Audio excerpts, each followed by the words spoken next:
Welcome to Abu Dhabi, welcome to Yas Marina. I'm here with the Porsche GT Club. I didn't even know these guys existed, but essentially it is the distilled Porsche Owners Club down to GT series cars only. So GT4, GT3, GT2 RS, GT3 RS, etc. And it's phenomenal. It's an evening event. It's running from 8 PM until 12 PM. It's just awesome in the evening. But we've got the full Grand Prix circuit. And I am down here with a 991 GT3 RS lent to me by someone incredibly friendly out here in Dubai, or should I say over there in Dubai. So today we're going to spend 4 hours on a circuit that for me has been on my bucket list. The Abu Dhabi circuit I've always wanted to visit. I've always wanted to watch the F1 here.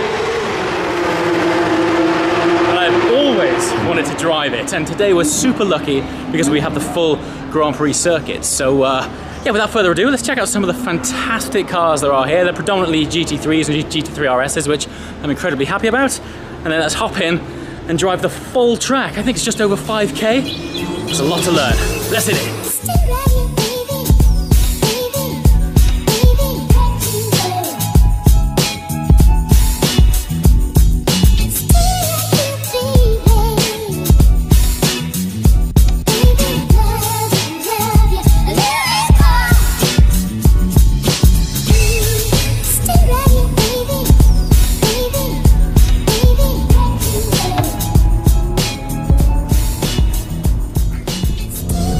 Okay, here we go. A bucket list moment. Lap of Yas Marina, the Abu Dhabi Formula 1 circuit. Unique immediately.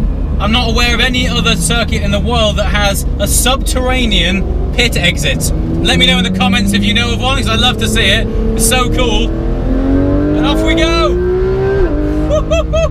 Now let me talk you through it as best as I can. I'm really new to the track, so I'm not going to be setting any lap records.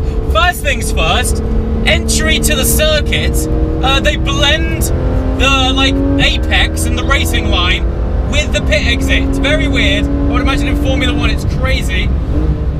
Yep, first up, it's a counterclockwise track. Most circuits tend to be clockwise. Oh man, listen to that engine. You ready?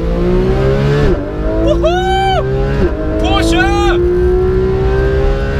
8,500 RPM! Yas Marina, baby! Woohoo! Lay on the brakes. Oh, wow, yeah. There's a lot of 90-degree turns in this circuit. Wow, this engine. And listen to that gearbox. Now this left-hander is basically back on itself. You have to almost go 90 degrees, so you're facing back on yourself, keeping in the middle of the track. Just if you're wondering right now, I have had a bit of tuition the last few laps to get the lines right. Didn't want to come on here and give you no information. Heavy braking down here. God knows what these guys are doing in Formula 1 down here, but even in this it's pretty savage. Tight left, hugging the left. There's so many 90-degree turns. Wide. You can just hit the rev limiter there before getting back on it. And through here, this ride is just a slight lift. You actually don't clip the apex here, you run a bit wide. And then there's the second corner, which is the apex. And then braking in a straight line as best as you can. And then really tight right-hander. Up to this cone. Again, this thing revs for days. Chasing this GT3 in front. 997 Gen 1 by the looks of things. We got the pull, he's letting us past. Cool car though, anchors on here. The front end on the RS is just savage. And this isn't quite a full lap yet, but we're coming back to the finish straight. Here we are. So we're about to complete one lap. End of the straight. Wow, the braking on this is so fabulous. Let this thing run out. And in a minute you'll see where the pit exit blurs with the racing line. Right there, on your left there, that is where cars enter from the pits. It's crazy. How there aren't more accidents there, I don't know. Back on the brakes. Ooh, a little bit squirmy.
Excuse the helmet hair. Back out of the GT3. What? Can't even believe that just happened. Just ended up doing a few laps of Yas Marina circuit in Abu Dhabi. Bucket list moment. And that car is next level. Anyway, no disrespect to English tracks at all, but I gotta share with you the catering situation here. Check this out. We got ourselves our own Thai food hut. You can eat this food while listening to the sound of flat sixes, and check it out. I mean, this guy's been serving us all night. Dude, thanks. The food you've been doing tonight has been fantastic. Thank you so much. And it just keeps constantly getting refreshed. Look at this. All of these nibbles. I mean, it's not exactly helping your power to weight ratio, particularly with all of this cake. And also got music going on. It's like a sort of restaurant, come rave, come pits. Very, very cool. All right, let's take a look around the pits. There's probably 45, maybe 50 GT cars here. The best thing about it is everyone goes crazy with the wraps. So there's some really interesting combos here. I mean, this style we've seen quite a lot, but it never really gets old. The whole faded Le Mans car look looks fantastic. You can tell some of these guys are taking track days seriously because, contrary to popular belief, steel brakes, if you're a regular track day user, potentially better than carbon ceramics. Not from a sort of fade point of view, but from a replacement point of view. If you're doing regular track days, the last thing you want to be doing is swapping out carbon brakes because very expensive. GT2 RS, this is the only GT2 RS here. So cool to see though. The other thing, there's no noise limits. So as you can hear, every now and again we'll get some absolute rasper blasting it down the straight here, which I think, correct me if I'm wrong, is the longest straight in F1. So there's some serious pace going on here. This GT3 RS might be my favourite wrap in the whole paddock. There's something about it. It just says race car. Really enjoying it. I tell you what, if you wanted inspiration for what sort of wrap or livery to put on your Porsche, tonight's the night. What else have we got? I'm going to hunt down some more crazy wraps because there's some, case in point, absolute craziness here. Neon accents, more race weathered cars. I mean, look at this. This thing stands out a mile, and what's pretty unique is the artwork on the wheels. I say artwork because this is so much more than just a wrap. You've got like split paint job halfway through the rims, this like split effect. It's very, very cool. GT3 emblazoned down the side of the car. What the camera isn't picking up on is just how neon that yellow is. It looks fantastic. Again, another racecraft, battered and beat wrap effect, and the list goes on and on and on. I mean, we've got all of these guys here. Michelin are also supporting the event, so if you want your tyre pressures checking and your wear checking, make sure it's wearing even, these guys are on hand. Look, Michelin guys, awesome. This is my car for the evening. The car is practically brand new. It's got 2,000 kilometers on it only.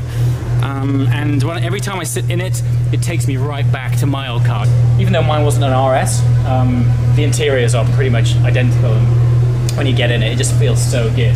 This one is definitely not standard. You can hear by the idle. He's had some work done to that exhaust. And that's a fantastic thing. Middle East track days, even in the evening, no sound limit. You just get on it. Phenomenal. But take a look at the pits. I mean, probably 20 cars in sight just here. There's currently another few cars out on track now. It's endless.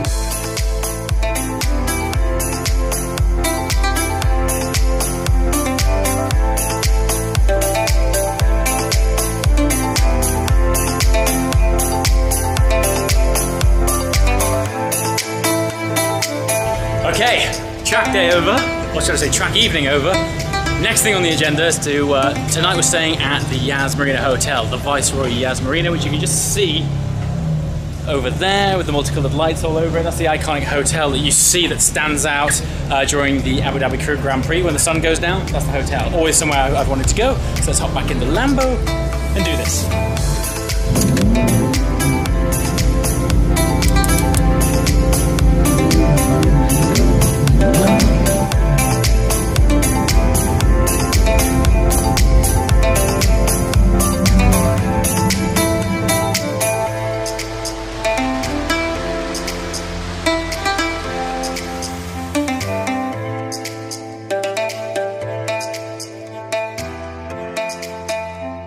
It's now 1 in the morning. That is the nature of track days in the Middle East. I'm going to take this opportunity